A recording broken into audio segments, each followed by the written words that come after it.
তিনটি অভ্যাস যার, ফাআতবাআহু শাইতান, এক নাম্বার শয়তান যার অনুসারী, মানে শয়তান যার লগে লাগছে। দুই, আখলাদা ইলাল আরদ, এই পৃথিবীটাকেই যে তার নিজের ঠিকানা মনে করে নিছে, এই দুনিয়াটাই। তিন নাম্বার, ওয়াত্তাবা হাওয়াহু, আল্লাহ বলছে নিজের মনের ইচ্ছা মতো যে চলে।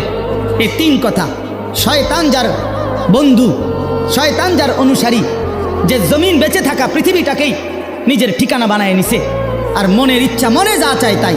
আল্লাহর বিধান, রসুলের বিধান, কোরআনের বিধান বলতে কিচ্ছু নাই, আমার মনে যেটা চায় আমি তাই করব। প্রিয় বাপ, রাগ হইও না।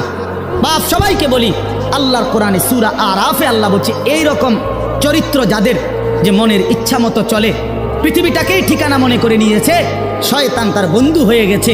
খোদার কসম, আল্লাহর কসম, আল্লাহ বলছে ফামাসালুহু কামাসালিল কালব, কোরআন শরীফের আয়াত। আল্লাহ বলছে ওই ব্যক্তির উদাহরণ কুত্তার মতো, কুত্তার মতো, কুত্তার মতো, কুত্তার মতো। এটা